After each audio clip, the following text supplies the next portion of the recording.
میدان بدر کے اندر اللہ تبارک و تعالیٰ نے مدد فرمائی، نصرت فرمائی مسلمانوں کی، اور ایسی کامیابی دی کہ پورا کفر جو اس وقت موجود تھا وہ کانپنے لگا کہ مسلمانوں کے پاس اتنی قوت کہاں سے آ گئی، اتنی طاقت کے یہ کس طرح مالک ہوئے۔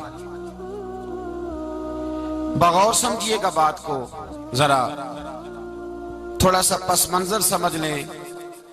15 سال تک اعلان نبوت کے بعد نبی پاک صلی اللہ علیہ وسلم نے کسی جنگ کی، کسی لڑائی کی اجازت نہیں دی، کسی قسم کی منع فرمایا، بلکہ فرمایا لکم دینکم ولی دین، تمہارا اپنا دین ہے، ہمارا اپنا دین ہے، منع کر دیا گیا۔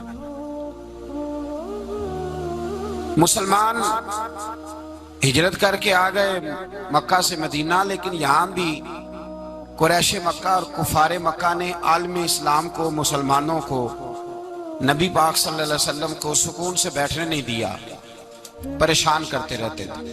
یہ کیا کرتے کہ مسلمانوں کو مدینے آ کے تنگ کرتے، گھر تک آ جاتے۔ مکے کے قریش مدینے کے قریب آ کے مسلمانوں کو لوٹ کے لے جاتے۔ کئی دفعہ ایسا ہوا کہ انہوں نے آ کر کے یہاں سے بکریاں، اونٹ اور کئی چیزیں چوری کر کے لے گئے۔ تو مسلمان پریشان رہنے لگے۔ اللہ پاک نے طاقت دے دی، قوت دے دی مسلمانوں کو۔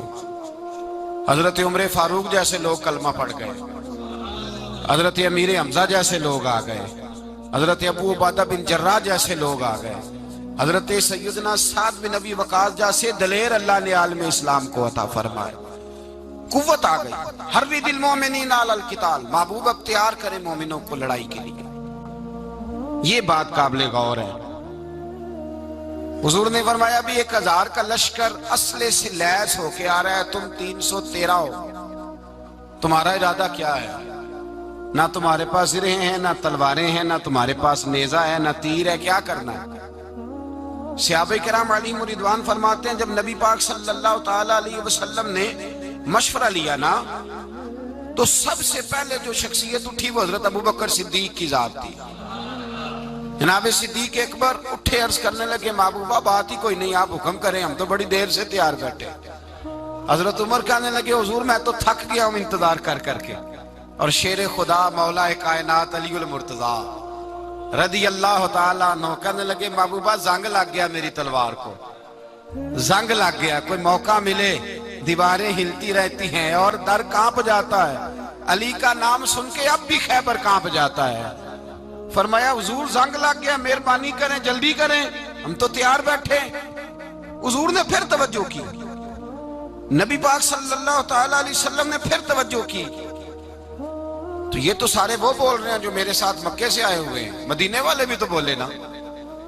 تو مدینے والوں میں سے حضرت مقداد اٹھے، حضرت مقداد رضی اللہ تعالیٰ عنہ، اور اٹھ کے عرض کرنے لگے یا رسول اللہ آپ کا اشارہ ہماری جانب ہے؟ حضور نے فرمایا ہاں تمہاری جانب ہے۔ تو کیا خوبصورت جواب ہے، اور کیا انداز تکلم ہے، اور کیا گفتگو میں حسن ہے، اور کیا پس منظر ہے، اور کیا دلیل ہے، اور کیا تاریخ کا مطالعہ ہے۔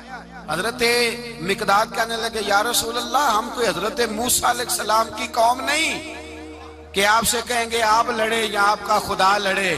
یا رسول اللہ ہم خشکیوں میں بھی لڑیں گے، دریاؤں میں بھی لڑیں گے۔ ہم خشکیوں، دشت تو دشت ہیں، صحرا بھی نہ چھوڑے ہم نے، اور بحر ظلمات میں دوڑا دیے گھوڑے ہم نے۔ کہا حضور ہم وہ نہیں ہیں کہ جو آپ سے کہیں گے آپ لڑیں اور آپ کا خدا لڑے، ہم تو تیار ہیں، آپ جلدی کریں۔ پھر حضرت سعد اٹھے، سعد بن عبادہ رضی اللہ تعالیٰ عنہ اٹھے اور کیا خوبصورت عرض کیا، کہا یا رسول اللہ کس سے لڑنا ہے؟ حضور بولیے ذرا یا رسول اللہ۔ حضور نے فرمایا قریش مکہ سے۔